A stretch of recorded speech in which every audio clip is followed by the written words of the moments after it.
আমার চিংড়ি মাছ ভুনাটা যখন শুরু করেছিলাম, চিংড়ি আসলে মশলা দিয়ে একদম মানে প্যাকড হয়ে গেলাম, তো সেই সময়টা ভিডিও করা হয় নাই। এই যে এখন হচ্ছে চিংড়ি মাছ ভুনার ফাইনাল লুক। এইটা এখনই এটা চুলা অফ করে দিব। চিংড়ি মাছটা আসলে খুব বেশি সিদ্ধ করতে হয় না, তাহলে 3-4 মিনিটসের বেশি যেতে হয় না, টেস্টটা খারাপ হয়ে যায়। আর মোটা চালের ভাত হচ্ছে, তো মোটা চালের ভাত আর চিংড়ি মাছ ভুনা, আর সেই সাথে বেগুন চিংড়ি। এই হচ্ছে আমাদের দুপুরের লাঞ্চ। আমরা ঝটপট খেয়ে একটু বাইরে বেরোবো। আর হারুন টমেটো সালাদ করছে, টমেটো শসার একটা খুব মজার সালাদ করে, স্কোয়ার করে কেটে কেটে।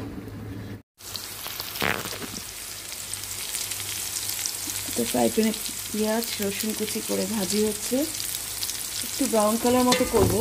আর এখানে হচ্ছে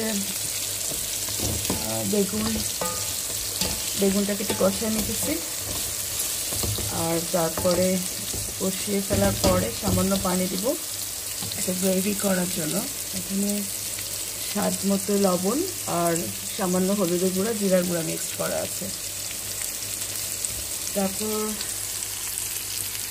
ভাজি হচ্ছে, এটা চিংড়ি একটু ভুনা ভুনা করে হবে। আসলে সব কিছু একভাবে দেখানো সম্ভব না, খুব ঝটপট কিছু পোর্শন আমি দেখাই। টমেটো সালাদ করে ফেলেছে, অবশ্য আমাদের পেঁয়াজ শেষ হয়ে গেছে, শুধু কাঁচামরিচ আর শসা টমেটো। ওর টমেটো আর শসা কাটা স্টাইলের জন্যই সালাদের টেস্টটা অনেক ডিফারেন্ট হয়। তো আলহামদুলিল্লাহ। আর এই তো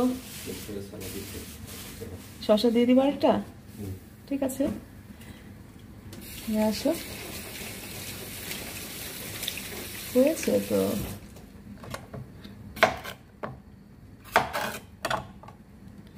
আবার আরেকটা শসা অ্যাড করবে।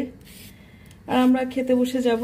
দুপুরবেলা লাঞ্চ আর কি, ঝটপট ক্লিনিক থেকে এসে কাজের ফাঁকে যেটুকু রান্না রেডি করতে পারলাম, আর খেয়ে চলে যাব। আজকে সালাদিন আসবে, বাসায় কাজ টাজ করবে, পরিষ্কার করবে, সব কাটাকাটি করে পরিষ্কার করে রেখে যাবে, তরকারি টরকারি কাটাকাটি করবে। আর সেজন্য আমার অনেক ইজি হয়, 2 দিন পর পর সালাদিন এসে এগুলো বাসার কাজগুলো করে দিয়েছে। তা আলহামদুলিল্লাহ রেখে দিচ্ছি, আমাদের সালাদ রেডি। এখন আমরা এত বেশি হাংরি যে আর কোনো মানে হাঁড়ি টাড়ি টেবিলে নিয়ে খাওয়া শুরু করছি। ওকে।